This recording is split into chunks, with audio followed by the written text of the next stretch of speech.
نعم. أعوذ بالله السميع العليم من الشيطان الرجيم. بسم الله الرحمن الرحيم. السلام عليكم ورحمة الله وبركاته. إن الحمد لله نحمده ونستعينه ونستغفره ونعوذ بالله من شرور أنفسنا وسيئات أعمالنا.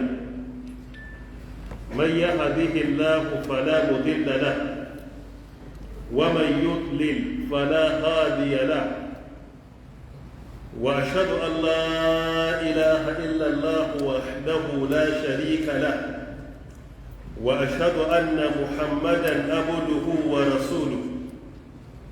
يا أيها الذين آمنوا اتقوا الله حق تقاته ولا تموتن إلا وأنتم مسلمون.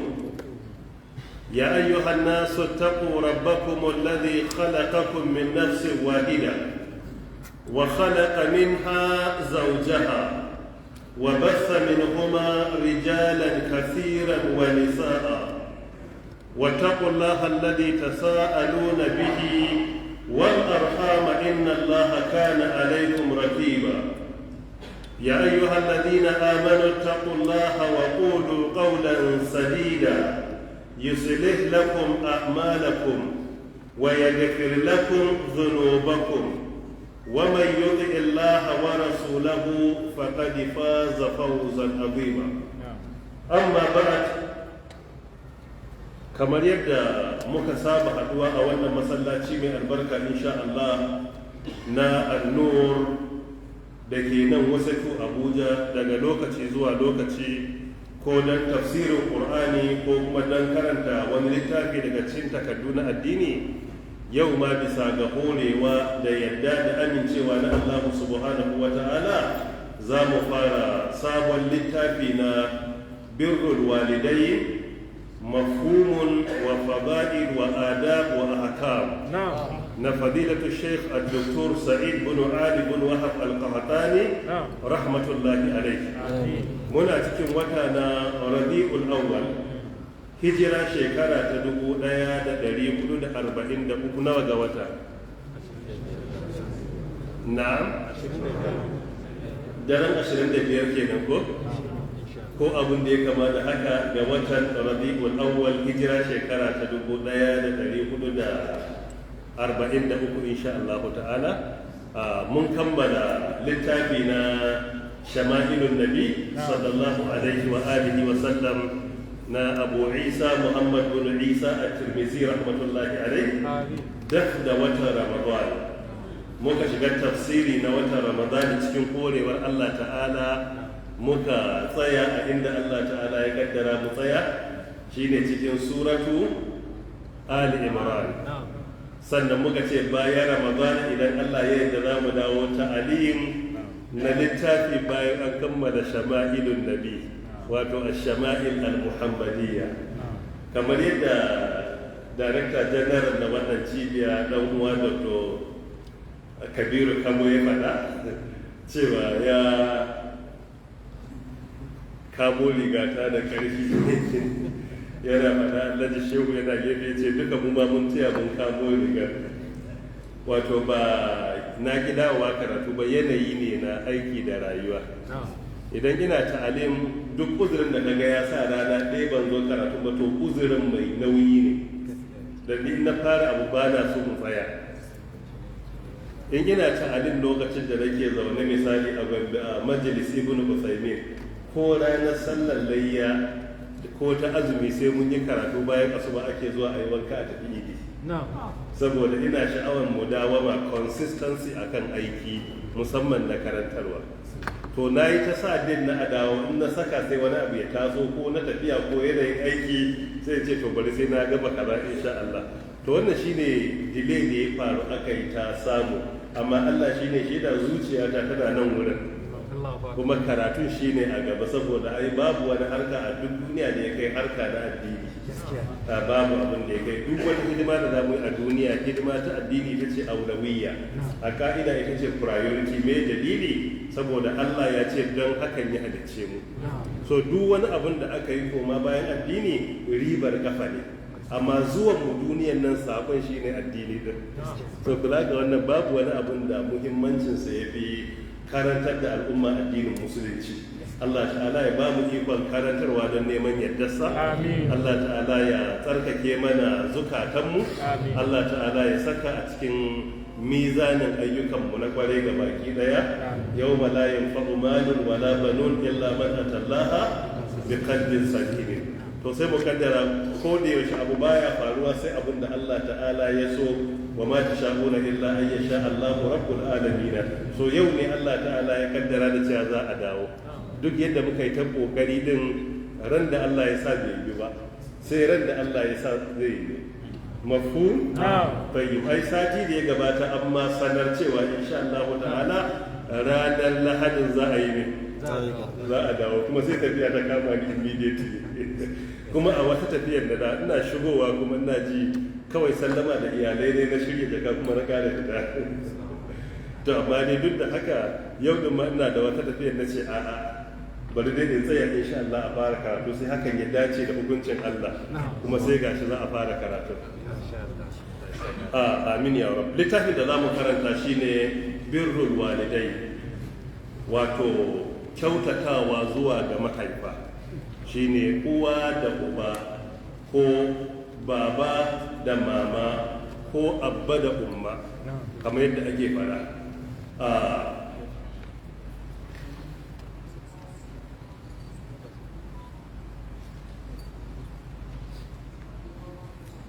Mafhum wa fada'i wa adab wa ahkam. Menene manufar kyautata iyaye?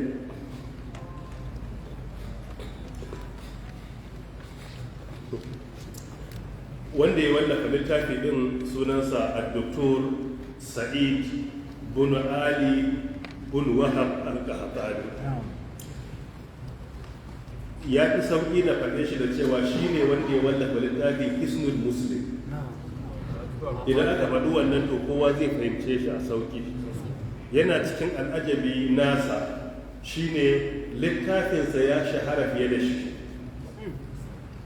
Duk inda ka kira Sheikh Muhammad Nasiruddin Al-Albani a yan baya bayan nan kusan kowa ya san sunan, amma ba dole mutum ya ga maka littafin da ya wallafa ba, ko da ɗaya ko biyu.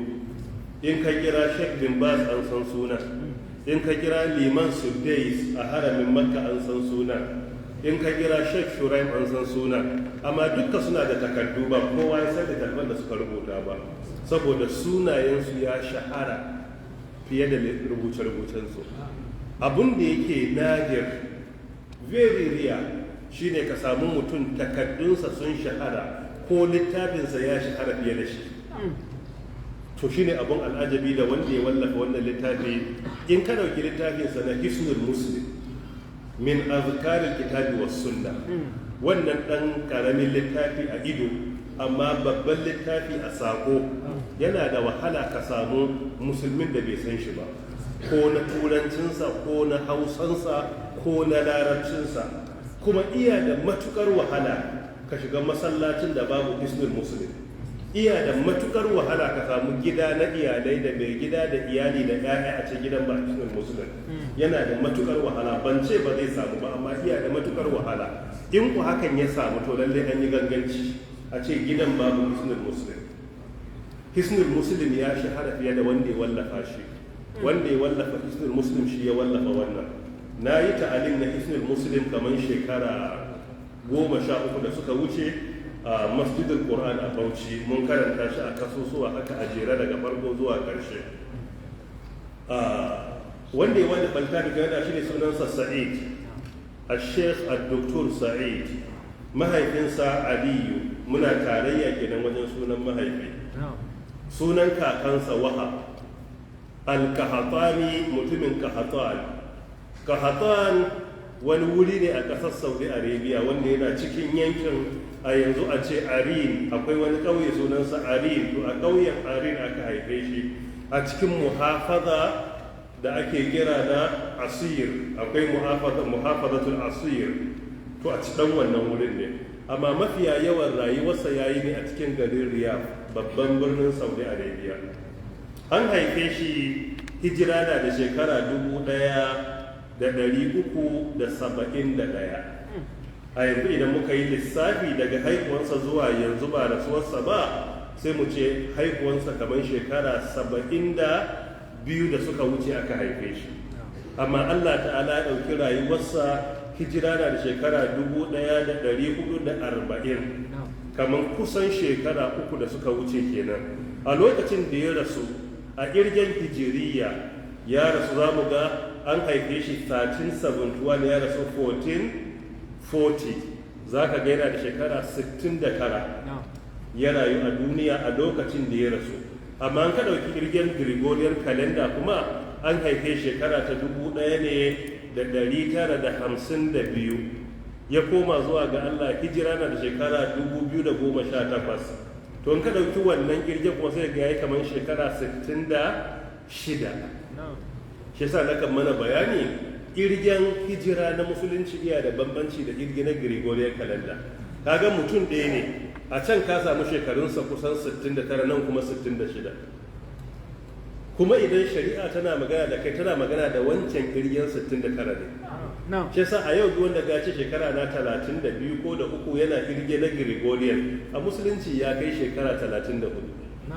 Wanda kaga ya ce maka ina da 61 ko da biyu a Gregorian, in ka ɗauki ƙirgen musulunci ya kai 64. Fiyayyen halitta sallallahu alaihi wa alihi wa sallam ya bar duniya iya da shekara 63, kamar da mu karanta a Shama'il. Amma inda ƙirgen Gregorian ne zai ce yana da 60 zuwa 61. Amma tun da ƙirgen hijiriya ne daga al-Muharram Safar zuwa Dhul-Hijja, to kaga ya kai 63. So mafiya yawa wanda ke da shekara 60 zuwa 61 a yanzu a ƙirge na Gregorian, January to December, to za ka samu a musulunci ya kai 63, ya kai shekarun da fiyayyen halitta ya bar duniya sallallahu alaihi wasallam. Shi yasa duk inda shari'a take magana akan shekara ko wata ko kwana ko take magana akan karni ko abin da ya kama da haka, tana magana ne akan wannan ƙirge na al-Muharram zuwa Dhul-Hijja, akan wannan take magana. Kisa sai ka ga in muna aiki da ƙirgen Gregorian calendar sai ga mutum shekarun sun tafi amma yana ka rage su bai san sun tafi ba. To da aka kaga wannan bawan Allah a ƙirge na addini ya rasu iya da kusan shekara 69 ne. Amma in ka dawo January to December an rage mar kusan shekara 3 sai a da shi kusan shekara 66. Ya yi karatu tun daga gida a gaban mahaifansa, ya dawo birnin Riyadh ya yi karatu na bayan ya kammala as-sanawiyya, karatu na digiri na farko a kulliyatu usuluddin. Ya yi karatu ne a cikin abin da ya shafi ad-da'wa ila Allah, musamman a cikin kulliyatul usul.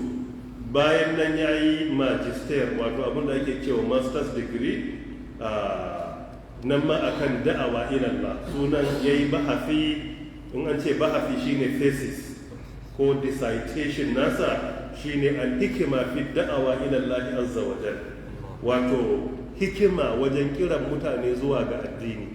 Saboda duk mai da'awa dace zama mai hikima. Idan babu hikima a da'awa, maimakon a gayyaci mutane zuwa ga addini sai a kore su. Ke sa ita da'awa idan mutum zai yi ta, tsarin ta bai gaza a ce mutum ya je jami'a karanta MBBS ba, wato medicine. Shine sai an karantar da mutum yayi ake karantarwa, yayi ake zaben kalmomi wajen yi wa mutane magana, yayi ake isar da sako zuwa gare su. Saboda shi mai da'awa ba mai fasawa ne kowa ya more ba, a'a mai da'awa shi mai rarrashi ne. Kamar likita ne da yake zai wa yaro allura, yaron yana dukan ka kana hakuri, kana dan rike shi, ya hakuri ya dauko aye bai bashi ce zo ka sha minti. Saboda yadda ake yi, yaro yana kuka yana duka, ana hakuri ba a bata rai, to haka harkar mai da'awa ta shi rarrashin mutane yake yi, yana zaben kalmomin da zai faɗa don a fahimce shi. Kuma da'awa ana yin ta ne mutum ba zai zuwa ga kansa bane, zuwa ga Allah ne. Ad-da'awa ila Allah, zuwa ga Allah ake kiran mutane. Mafhum? Tayyib. Yayi ad-doktora, wato PhD, abinda ake cewa da Hausa digirin digirgir. Shi kuma a nan ya yi shi ne a fiqhud da'awa fi sahihi imam al-bukhari. Ya ɗauki littafin imam al-bukhari da muka sai da sahihul bukhari wanda asalin sunan al-jami as-sahih al-musnad al-mukhtasar min hadithi rasulillah wa sunanihi wa ayyamihi, shine asalin sunan da imam al-bukhari ya sa wa littafinsa. Zan maimaita: al-jami as-sahih al-musnad al-mukhtasar min hadithi rasulillah sallallahu alaihi wa sallam wa sunanihi wa ayyamihi. Wannan shine sunan littafin. Saboda tsawonsa sai ake cewa kawai sahihul bukhari, amma wannan kawai an yi summarizing sunan ne, amma ba shine asalin sunan da mawallafin littafin ya sa wa littafin ba. Mafhum? Bayyito ya dauki hikima ne na yadda Imam Bukhari rahimahullah ya rubuta wannan littafin a wajen yadda yake buɗe babi, yadda yake istinbatin hukunce ya buɗe babi. Daga ka karanta babin zai nuna maka me yake so ya kawo ya karantar da kai, hadisan da ke babin me suke karantar da kai. Wannan yana da matukar muhimmanci.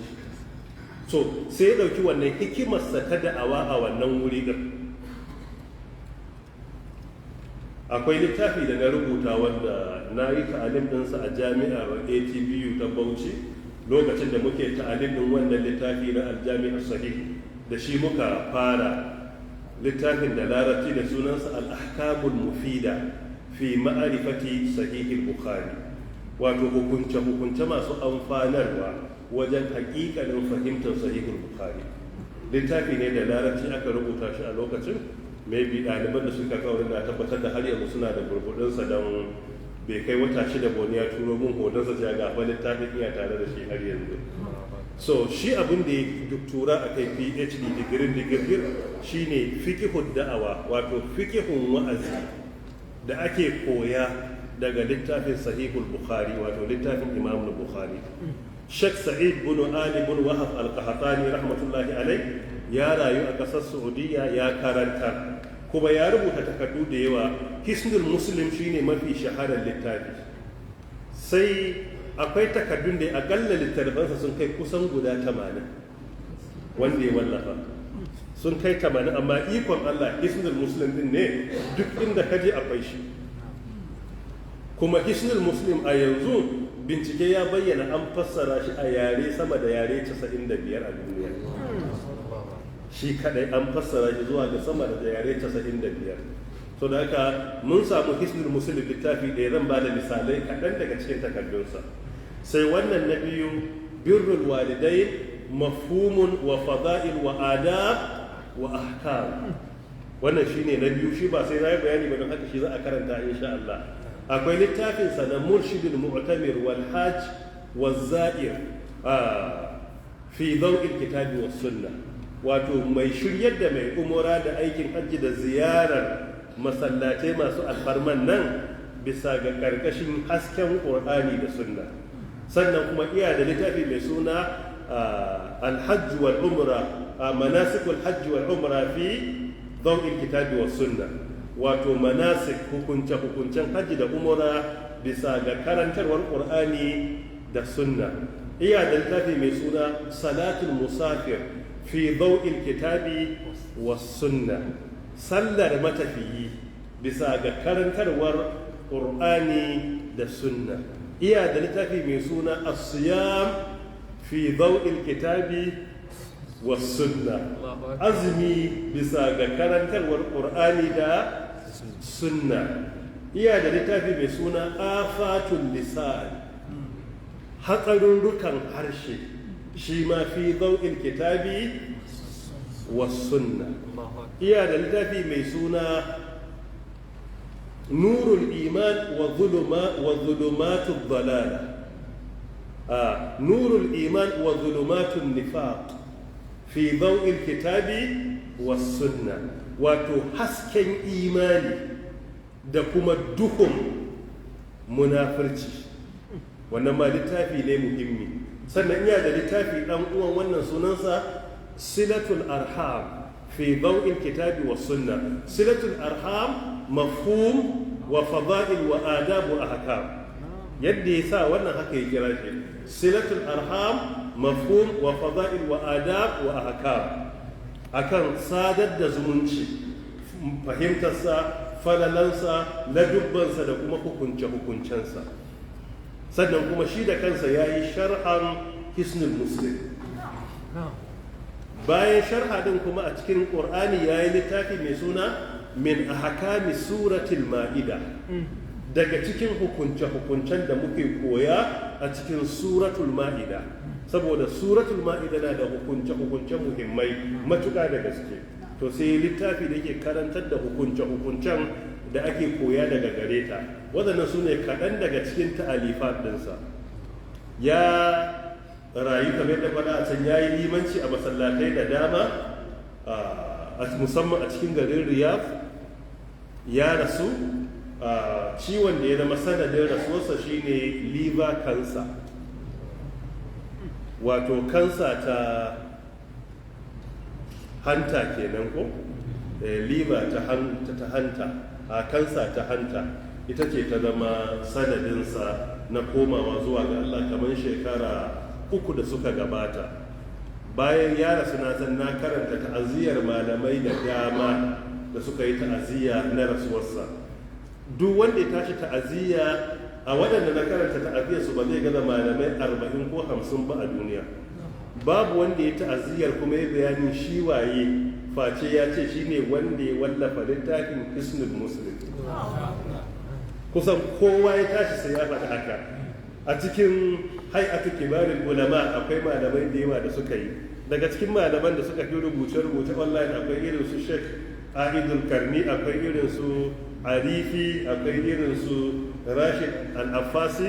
Dukkanin su kowa ya tashi sai ya ce shine muallifu hisnul muslim, wanda ya wallafa littafin hisnul muslim. Me dalili? Don littafinsa ya fi shi shahara. Wannan abu ne mai wahala kaga littafi ya fi malami shahara. In kaga littafi ya fi malami shahara, malamin bai bayyana ba, littafin ya bayyana. Abinda malamai suka faɗa shi ne akwai alama. Allah ne kaɗai ya sanya kini, amma akwai alama cewa ya rubuta littafin da ikhlasi. Sannan kuma akwai alamar zuciyarsa na da tsarki, Allah yake nufi da ita. Lokacin da zai bar duniya ya roƙa cewa da Allah takaddun da ya wallafa suna cin abin da ya bari na sadakatun jariya, a rubuta su, a buga su, a watsa su, a karanta su. Akalla taron mu anan mu karanta littafinsa, mun amsa kukansa da roƙonsa. Muna da hisnul muslim mun karanta shi kuma muna karantawa. Sai kuma birrul walidai shi ma muhimmin littafi ne. Wannan littafi ina fatan duk wanda ya zo masallacin nan ya samu kwafi, ko akwai wanda bai samu ba da yawa ba. To muna fata sati mai zuwa ko sati biyu mai zuwa insha Allah wanda bai samu ba idan ya zo da wuri zai samu. Sannan kuma wanda ya samu kada ya double, wanda ya samu kada yi ne, kada ya double, saboda na san matsalar mu. Waɗannan littafin da aka gani buga shi aka yi san musamman don ta'adin nan aka buga littafin nasa ne, amma aka nema aka buga. Wasu bayin Allah ne guda biyu suka buga kuma suka sadaukar da ladan zuwa ga mahaifansu.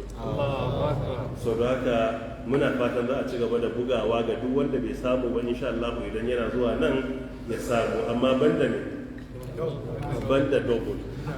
Ni ma ɗaya na karba, ka gan shi? To kai ma karka yi ne, karka yi double. A ji tsoron Allah kar a yi ne, kar a yi double, ɗaya ake karba. Ka san mu ɗan Najeriya, Allah ya ƙara mana shirya. Muna kura mutane da yawa. Akwai shekarar da aka je aikin hajji a Madina, za ka je ziyara Madina, aka sauki allazai irin angwanin da ake sauka. Ana zuwa aka sauki mutanen mu doguwar irin bus ɗin nan a wani gida haka ne, dan da rata da harami kaɗan. To akwai masallaci na 5 salawat a wurin. Suka fito asuba ba hula, wani balarabe haka dattijo shi kan zo masallaci da huluna 'yan ƙanana fararen nan. Ya ka tsaye da sau sai da sa mutane a kai ana sallah, ai da sa shi a rika zuwa ana sallah da hula. Ka san dattawa in suka rike abu ba sa wasa da shi. To sai sa wani dan Najeriya, ba zan fara ba dan na faɗi sunan wasu sani, yana cewa da aka sa musu hula sai suka wada suna magana, wai hula yake samu da da hulan yake zuwa to bari mu maganin sa. Suna koma gida suka yi ta kamfen daki da Allah kara kowa ji sallah da hula, kuma aka samu da yawa suka biye musu. Aka zo a zahar ya zo da yan hulunansa ko guda 12 ne ya ƙara, sai kaga mutane suna tsara sai mutum yana haka wai yana jira a sa masa, ana idara sai ce mun yi maganin sa duk sun ƙare ba su ma izo kan wato shi da yake an makure shi. To ɗabi'an mu ne wani lokaci mutanen mu shine in ma zaka alheri wai sai an kai ka bango a gaya ya zaka yi. To Allah ta'ala ya samu wani lafiya, Allah ya gyara mana halayen mu gaba daya. Wannan shine kaɗan daga cikin abin da zan faɗa akan Sheikh Sa'id bin Ali bin Wahab Al-Qahtani rahmatullahi alai. Allah ya ji kansa, Allah ya kai ladan ayyukansa na kwarai zuwa ga mizaninsa. Muna roƙon Allah subhanahu wata'ala ya kuma kula da zuriyarsa a bayansa. Muna roƙon Allah ta'ala wannan tafi da zamu karanta ya ba shi cikakken lada tare da magabatansa da suka riga shi gidan gaskiya. Littafi na birrul walidai, wato kyautatawa zuwa ga iyaye. In ka ce birrul walidai a wurin malaman nahawu ya zama mudafun ne wa mudafun ilaihi. Shine ɗaliban nahawu sun fahimta. Kalmar birru shine ne? shine mudafun marfu'un, alwalidain mudafun ilayhi majrurun bi ish, majrurun bi ish bil ya, saboda walidain aka ce ai yana daga cikin asma'ul khamsa, musanna ne. In abu musanna ne shine dual biyu, a larabci biyu ba jam'i bane, ɗaya mufradi sai a ce singular, biyu ba a ce a plural a larabci sai a ce me musanna, dual kenan. Daga uku jam'i yake farawa, plural a larabci daga uku ne zuwa sama, amma biyu ba jam'i ba ne. So da haka abu biyu ne ba a tashi a jam'i sai a kira shi da musanna. Shi musanna rufuwa ana masa bil alifi ne, in za a yi rufuwa sai a sa alifun, in za a yi kisra ko kuma fataha sai a sa ya'un. Yanzu masallaci dai sai ka ce masjidun, masallatai biyu sai ka ce masjidan, shine guda biyu. Idan za ka sa wa masallaci biyu kisira sai ka ce zahabtu ilal masjidain, baka ce masjidan ba sai ka ce masjidain. To ya'un da ka sa ya zama masjidai to ya zama cewa kisira kake nufi. Me dalili? saboda ila din nan ta rigaye shi, majrur ne. In kuma nasaba ne wato fatha shi ma ana sa ya'un ne, sai ka ce ra'aitu masjidai, sai zama ra'aitu shine fi'il wa fa'il, masjidain kuma sai zama shine maf'ulun bihi mansubun bi bil ya li'annahu musanna. Sai zama nasaba dinsa shine wannan ya'un din. So da haka asali alwalidan shine mahaifiya da mahaifi. Guda ɗaya sai a ce baba, sai a ce alwalidu, alwalid baba, mahaifiya sai a ce alwalida. Idan aka hada su biyu sai su zama alwalidan. In za su ɗauki kisira kuma sai a ce misali birrul walidaini. Kalmar birru shine kyautatawa gawa, alwalidaini mahaifi da mahaifiya. Kyautatawa mahaifa sai ya ce kuma mafhumun, me ake fahimta a kansa, wa fada'il menene fadalansa, wa adab menene ladubban kyautatawa, wa ahkam ko menene hukuncin da ya shafi kyautatawa mahaifa. Kyautatawa mahaifa zango biyu ne, akwai kyautatawa suna raye, akwai kyautatawa bayan ba sa raye. Don haka akwai birrul walidain fi hayatihima wa ba'da mautihima. A rayuwarsu akwai nau'in kyautatawa, in sun bar duniya akwai nau'in kyautatawa. Mafhum? Bai kuma yace fi daw'il kitabi wa sunna. Wannan zai karantar da mu karkashin inuwar Qur'ani da sunna, a hasken Qur'ani da sunna, wato a Qur'anance da kuma a sunnance. Insha Allah ta'ala zai karantar da mu.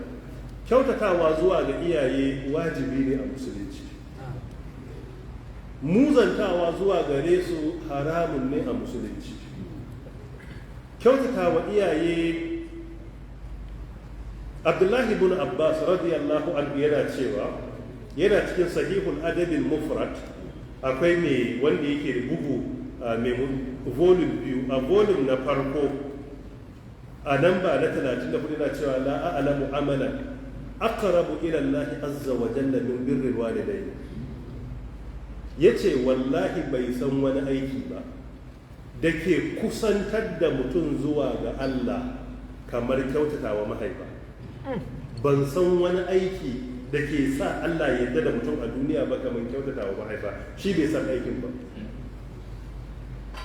Karkashin wannan ne wani bawan Allah ya zo ya same shi da bayanin cewa laifi yayi, laifin nan ya kai kisan kai, amma ya ɓoye bai gaya kuwa ba, me zai Allah ya yafe masa.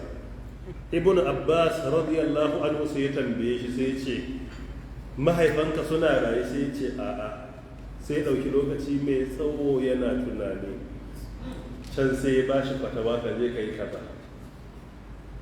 Daga baya ake tambayan Ibn Abbas radiyallahu an, me kake fahimta da ka tambayi iyayen suna raye aka ce a'a kuma ka canja masa fatawa? Shine yace wallahi la a'lamu amalan aqrabu ila Allah azza wa jalla min birril walidayn. Ban san wani aiki a duniya da mutum zai yi Allah ya yarda da shi ya yafe mar zunubansa ba, wallahi kamar kyautatawa gare su. Imamu Ahmad bin Hanbal rahmatullahi alaihi yace birrul walidain kaffaratul kaba'ir. Mutum ko zunubai yake kaba'irai, birrul walidain kyautatawa iyaye na kankara kaba'irai a cikin sauki. Yace bai san wani aiki da ke kankare wa ɗan adam zunubai ba irin kyautatawa mahaifa. Shi bai san aikin ba.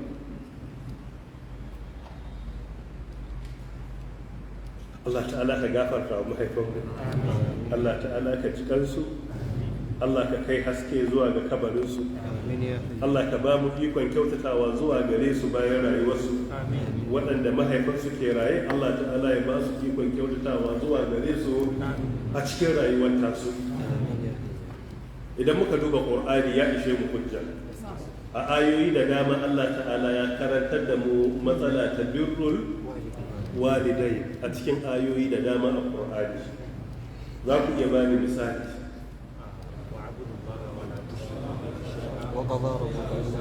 Ku bani one by one. Wa abudullaha wa la tushriku bihi shay'a wa bil walidayni ihsana. Ku bauta wa Allah, kar ku tarayya da komai. Iyayenku ku kyautata musu. Wannan wani sura kenan zai zama? Suratul Nisa'i aya ta nawa? Aya ta 36. Kaga Allah ya kora shirka, ya ce ku bauta wa Allah kar ku masa tarayya da komai, sai ce iyayenku mahaifa, uwa da uba ku kyautata musu. Wannan ya ishe mu hujja. Da tauhidi bayan tauhidi sai kyautata wa iyaye. Bayan kadaituwar Allah, hakkin da Allah ya gaya mana na biyu shine mu kyautata zuwa ga iyaye. Akwai ƙarin aya? وَقَضَى رَبُّكَ أَلَّا تَعْبُدُوا إِلَّا إِيَّاهُ وَبِالْوَالِدَيْنِ إِحْسَانًا جزاكم الله خيرا. wannan zai zama wani sura? Aya ta Isra, aya ta nawa kenan? Na'am? Aya ta 23, amma a kara da ta 24 ita ma duka abu ɗaya ne.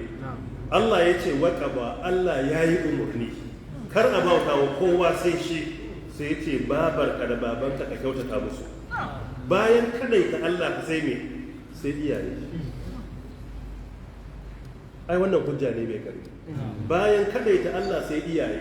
Wa qadara rabbuka alla ta'budu illa iyyah wa bil walidayni ihsana. Yace imma yablughanna indaka al-kibara ahaduhuma aw kilahuma fala taqul lahumā uffin wa la tanharhumā wa qul lahumā qawlan karīmā.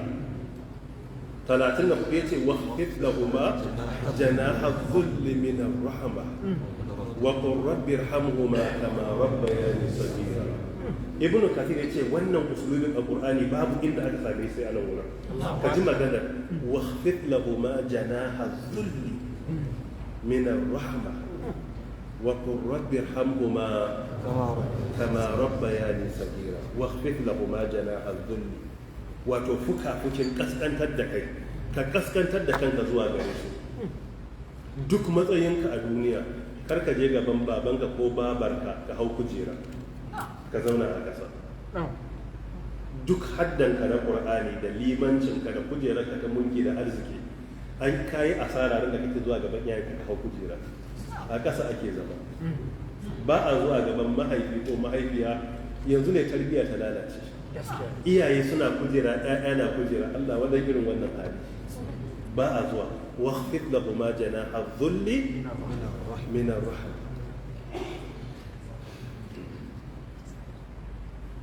ka saukar da fukafukin tausayi da kaskantar da kai zuwa gare su. Ba a zama a kujera, a ƙasa ake zama. Ba matsayi da za ka yi a wurin iyayenka ka cewa za ka hau kujera ka zauna, babu shi. Ana zuwa ne a zauna a ƙasa.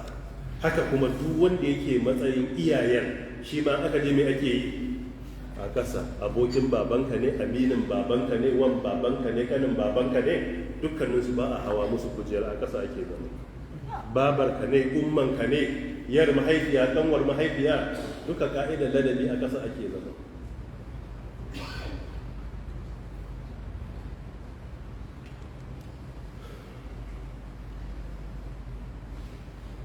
Allah ta'ala ya gafarta wa mahaifanmu, Allah ta'ala ya ji kansu, Allah ta'ala ya yafe musu. Bismillahir Rahmanir Rahim. Al-muqaddima, gabatarwa. Malam ya fara da innal hamdalillah nahmaduhu wa nasta'inuhu wa nastaghfiruh wa na'udhu billahi min shururi anfusina wa sayyiati a'malina. Man yahdihillahu fala mudilla lahu wa man yudlil fala hadiya lahu.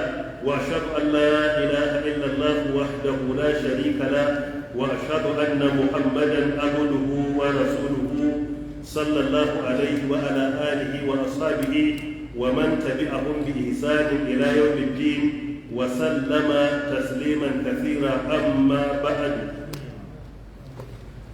wannan a takaice ita ake cewa bangare na farko shi ake cewa al-khutbatul haja, wato khutba ta biyan bukata.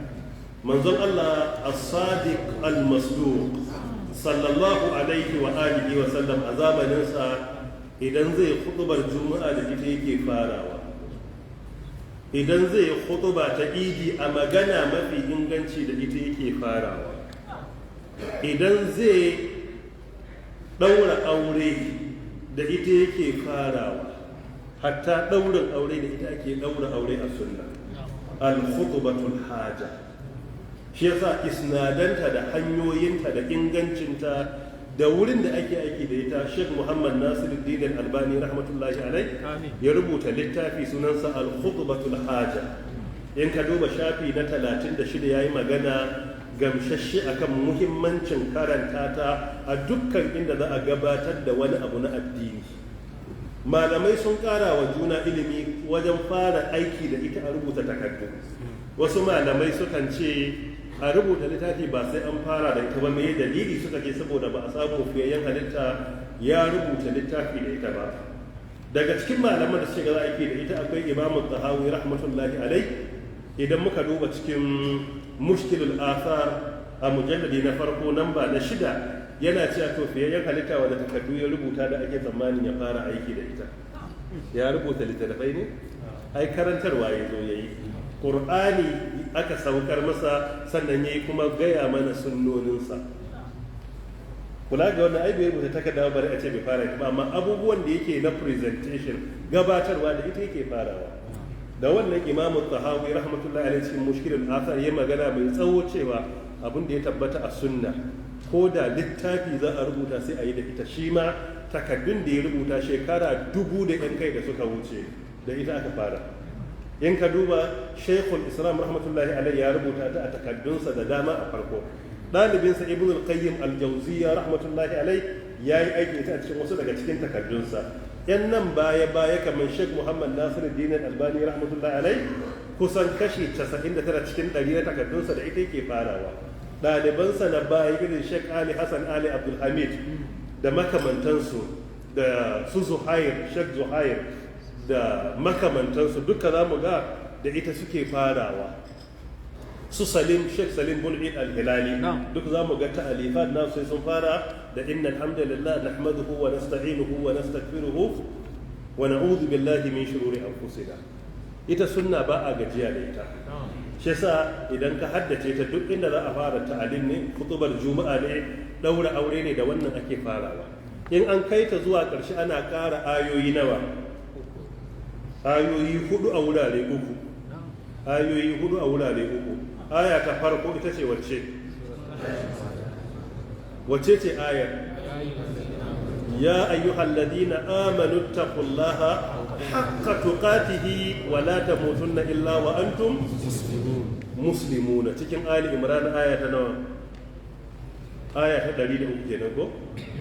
Sai kuma aya ta 2 a farkon suratul nisa ko? Ya ayyuhan nasu taqu rabbakum alladhi khalaqakum min nafsin wahida wa khalaqa minha zawjaha wa bassa minhuma rijalan katiran wa nisaa wattaqullaha alladhi tasaaluna bihi wal arhama inna allaha kana alaykum raqiba. Wannan ita ce aya ta nawa? Ta 2 da ake yi, kuma ita ce ayar farko a nisa'i. Sai kuma aya ta 3 da ta 4 a ina? Suratul ahzab. Shine ya ayyuhal ladina amanu taqullaha wa qulu qawlan sadida. Sai kuma yuslih lakum a'malakum wa yaghfir lakum dhunubakum wa may yuti Allaha wa rasulahu faqad faza fawzan azima. Wannan cikin ahzab aya ta 70 da 71. To waɗannan su ne ayoyin da suke cikin al-khutbatul haja.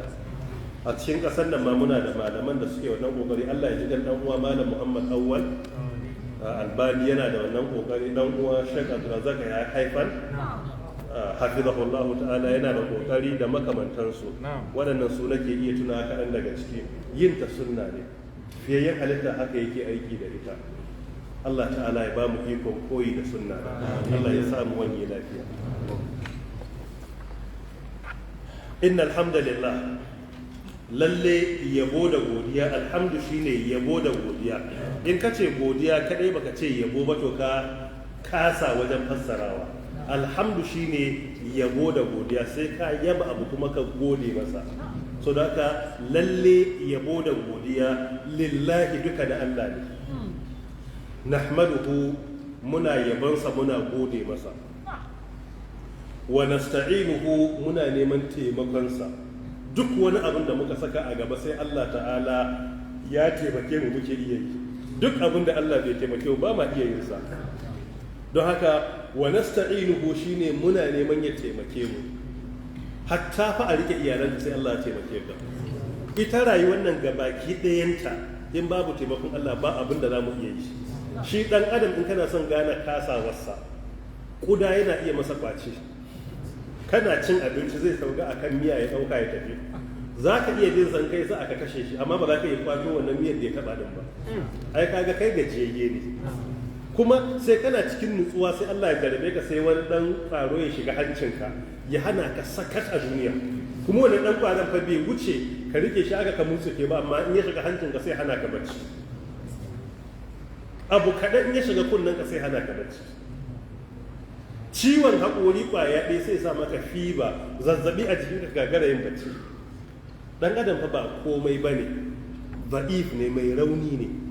Allah ya halice mu bisa ga rauni. Don haka duk abin da za mu yi muna neman taimakon Allah ya taimake mu. In Allah ya taimake mu komai mai yiwuwa ne. Idan Allah bai taimaki dan adam babu abin da zai iya yi. Don haka wa nasta'inuhu, ya Allah muna neman taimakon ka. Wa nastaghfiruhu, kuma muna roƙon Allah ta'ala ya gafarta mana. Muna neman gafara Allah saboda dan adam shi ba ma'asumi bane, yana kuskure dare da rana. Zaka iya da bukatun ga rika roƙon Allah ta'ala ya gafarta masa. Wa na'udhu billahi, muna neman tsaron Allah min shururi anfusina, daga sharrin kawunan mu, saboda dan adam iya da sharri irin nasa. Yasa ko aure kai na mace ai sunna ta karantar. Dauki littafin adabu zifaf na Sheikh Muhammad Nasir da ya karantar da lailatu zifaf a sunna, yayi ake shiga wajen iyali.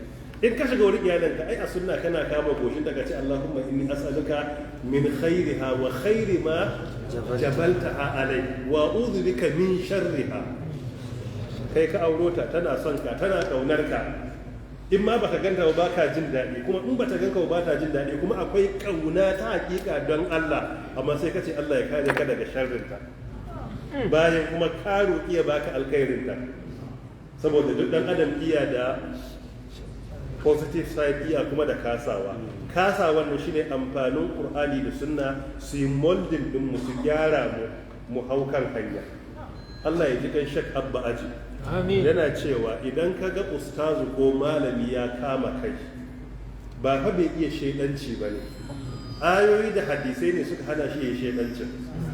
Inda shaidancin halal ne, inda an je wajen shaidancin wani malami maka shaidanci sai ka gane kai dan primary ne, ba inda ka je.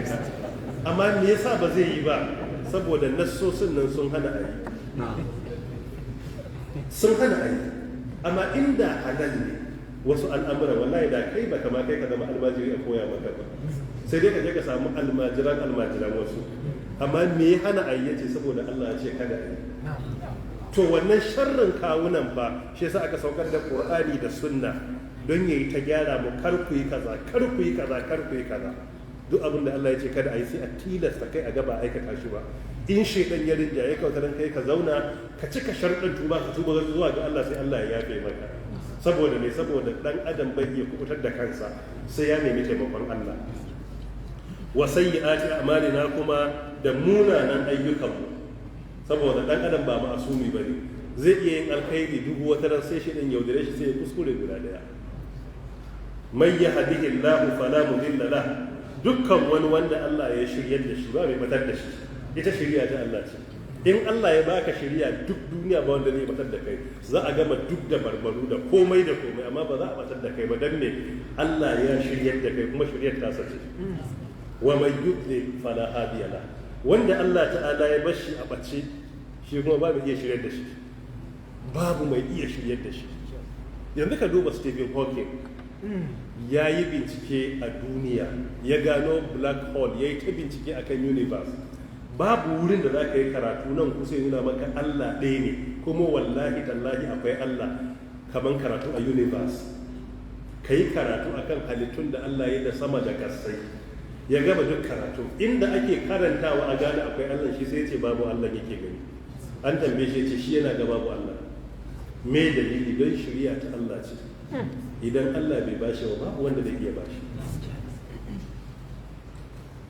Shi yasa kuma kar fa ka rika ganin wani ya bata kana mamaki, kai ka gode Allah da ya shiryar da kai. Ita bata ba ta da wahala, shirya ke da wahala. Shi imani sai kai shekara 20 kana gyara shi, kai ne azumi, nafila, kai ne qiyamul layl, kai ne karatun qur'ani, kai ne rintsa ganinka, kai ne kiyaye harshenka.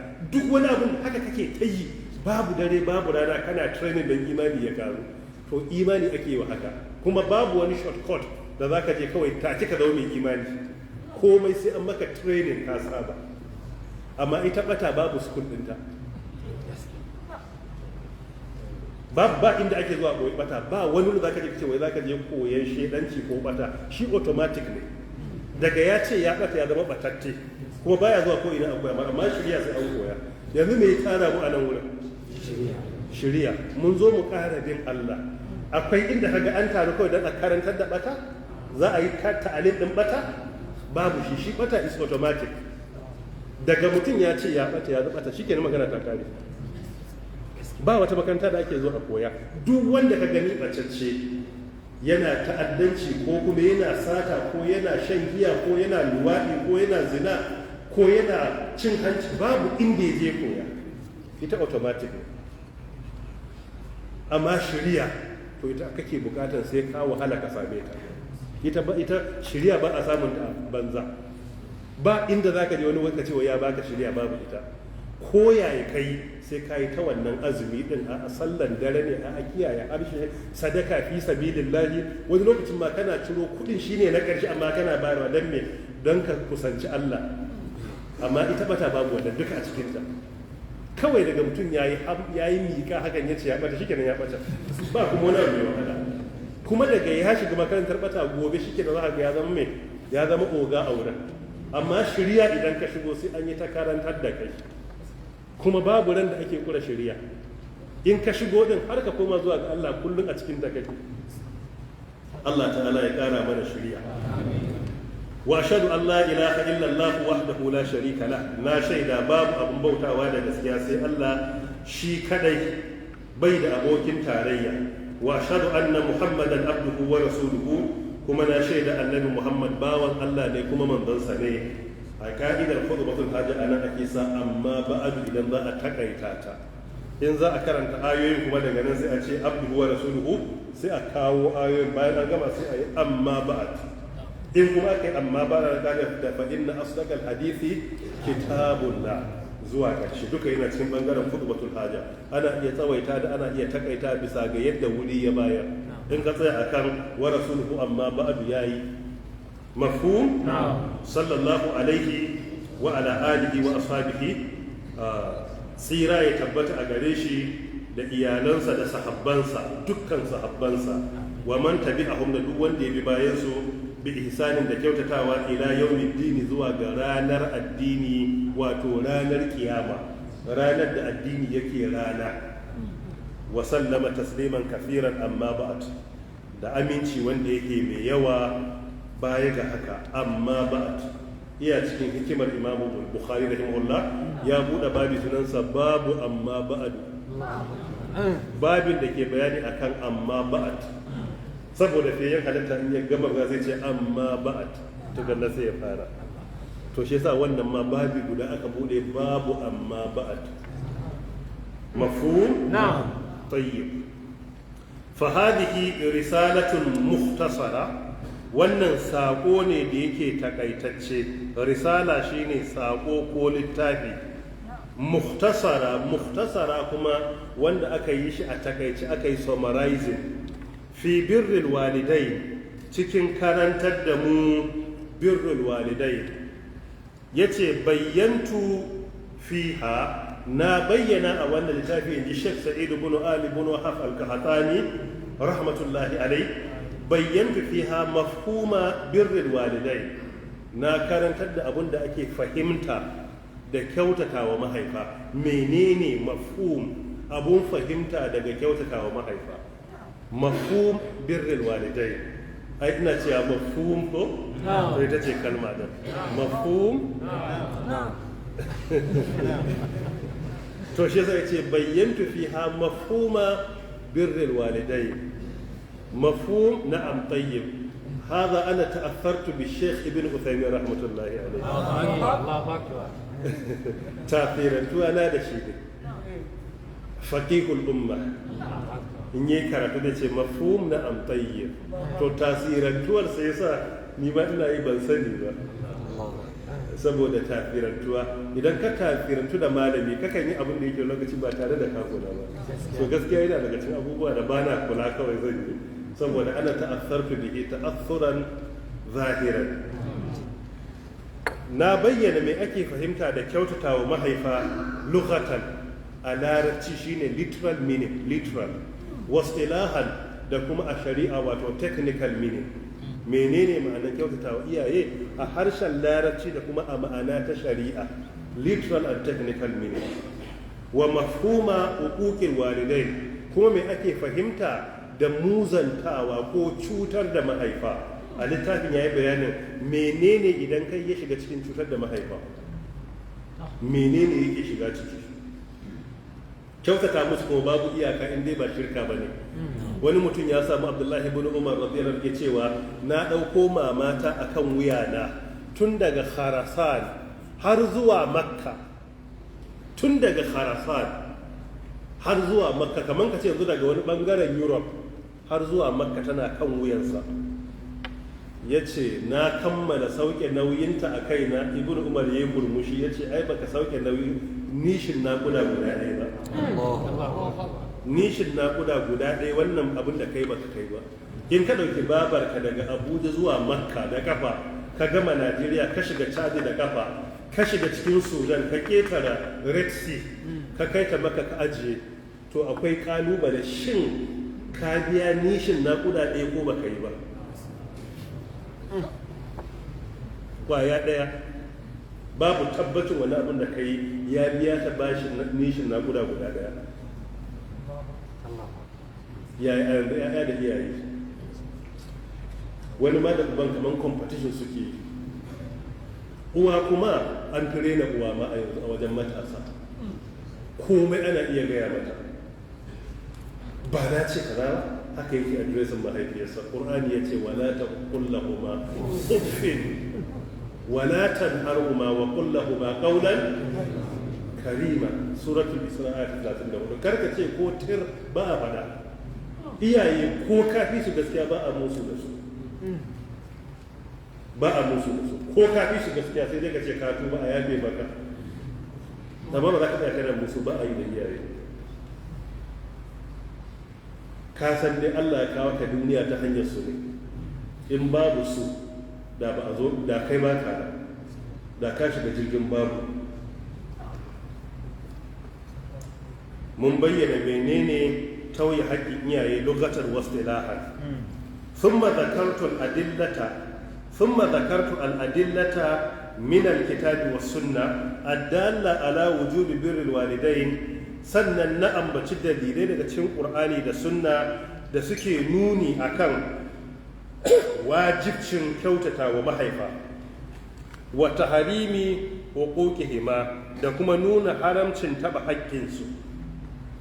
Thumma zakartu anwa albirri, sai kuma nan ambaci nau'i different types na kyautata wa mahaifa allati yusalu bi hal walidan ba'da mautihima, wanda ake zuwa wajen iyaye ake saduwa da iyaye ta wannan hanya da ko da sun rasu ba'da mautihima.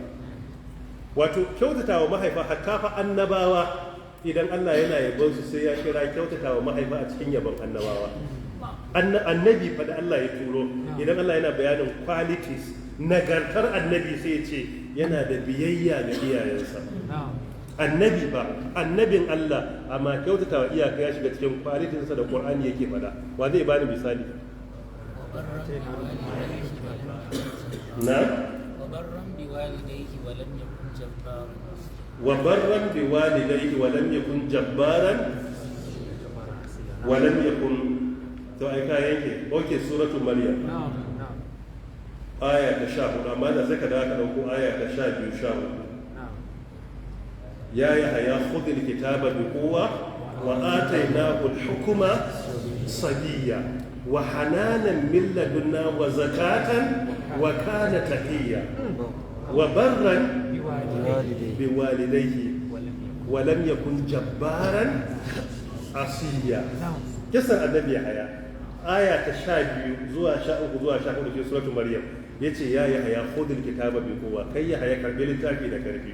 Sai yace wa atainahu al-hukma sabiyya, mun bashi annabta tun yana karami. Sai yace wa hananan min ladunna, annabi ne mutum ne mai tausayi daga gare mu zuwa ga mutane. Wa zakatan mai tsautsarki kowane irin nau'in tsarki. Wa kana taqiya kuma mai takawa ne. Ci gaba da bayyana qualities din annabi ya sai Allah ya ce wa barran bi walidayhi, iya da kyautatawa zuwa ga mamarsa da babansa. Walam yakun jabbaran asiya, bai zama wanda yake mai girman kai gare su ba kuma bai zama mai sabon Allah ba.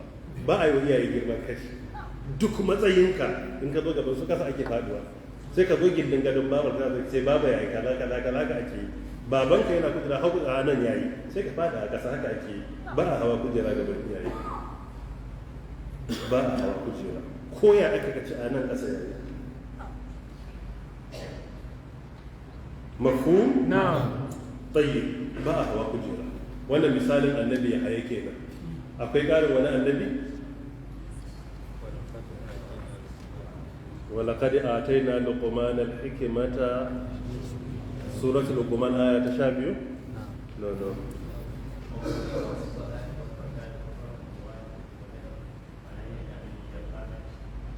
ولم يجعلني جبارا شقيا ونيكي نوانا النبي عيسى آية تنوى كاكاو آية 32 تو كاكاو 30 قال إني عبد الله آتاني الكتاب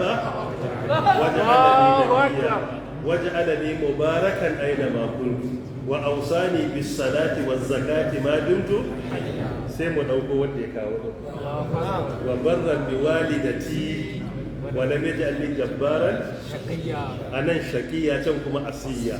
Annabi Isa ya kasance me wa barran me nagarta ne, yace na kasance me nagarta bi walidati ga babata. Bai zama mai girman kai da kuma kama hanyar da wuta ba, shi bai zama haka ba. Wato hatta annabawan Allah yana bin su yace suna da biyayya ga iyaye. Da Allah wannan bai ce mu darasi ba. Amin ya hayyu ya qayyum. Yace so da aka bayar da wasu za mu iya kammala bayan da gaggawa? Za mu iya kammalawa? Wallaha ta'ala as'al, Allah nake roƙo. Wallaha ta'ala as'alu.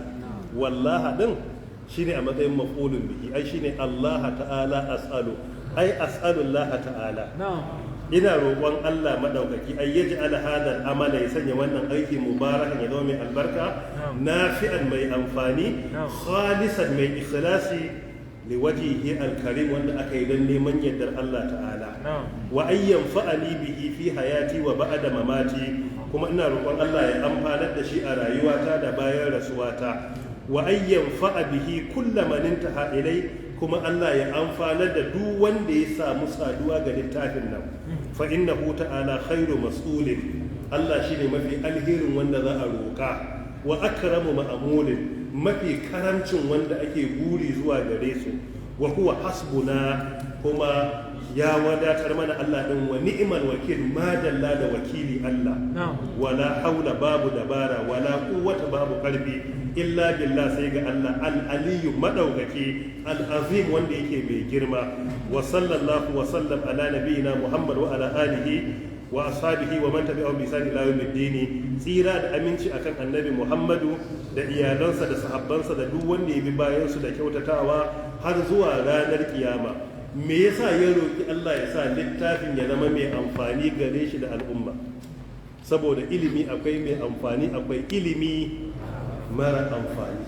Shi yasa hatta annabi Muhammad sallallahu alaihi wasallam sayyidul khalqi ala al-itlaq, shugaban halittu a sake gaba daya, yakan roki Allah ilimi mai amfani. Yakan yi addu'a ya ce Allahumma anfa'ni bima 'allamtani wa 'allimni ma yanfa'uni warzuqni ilman tanfa'uni bihi. Wannan addu'a na cikin silsilatul ahadith sahiha, hadithi na 3151. Annabi yakan ce ya Allah ka amfanar da ni da abin da ka ilmantar da ni, ka ilmantar da ni da abin da zai amfanar da ni, ka azurta ni da ilimin da zan amfana da shi. Da Allah mutum maganar nan, Allahumma anfa'ni bima 'allamtani, Allah ka amfanar da ni da abin da ka ilmantar da ni, wa 'allimni ma yanfa'uni, ka ilmantar da ni ƙarin ilimi da zai amfanar da ni, warzuqni ilman tanfa'uni bihi, ka azurta ni da ilimin da zai zama mai amfani gare ni. Saboda ilimi biyu ne, akwai mai amfani akwai mara amfani. Allahumma 'allimni ma yanfa'uni. Annabi yakan roki Allah ya bashi ilimi mai amfani. A wani wuri ya ce Allahumma inni a'udhu bika min ilmin la yanfa. Allah ina neman tsarin ka daga ilimin da bai da amfani. Ilimin da ba a aiki da shi shine bai da amfani. Dan adam ba ma'asumi bane, zai kuskure. Amma dole idan muna karatu ya zama yau dinmu ya fi jiya, gobe ta fi jibi, ya zama kullum akwai improvement a cikin abin da muke, shine tasirin ilimi. Duk inda ilimi ya samu, ko da baka da ikon yin aikin komai, ya zama aikinka na yau ya fi na jiya, kuma aikinka na gobe ya fi na yau, na jibi ya fi na gobe, aikinka shekarar nan ya fi shekarar ta gabata, shekara mai zuwa ya fi wannan shekara. To shine amfanin ilimi, yana amfani, shine kullum gaba ta fi baya kyau. Allah ta'ala ya sa gaban mu tafi bayan mu kyau. Al-muallif wanda ya wallafa shine Abu Abdurrahman, ana masa alkunya da Abu Abdurrahman.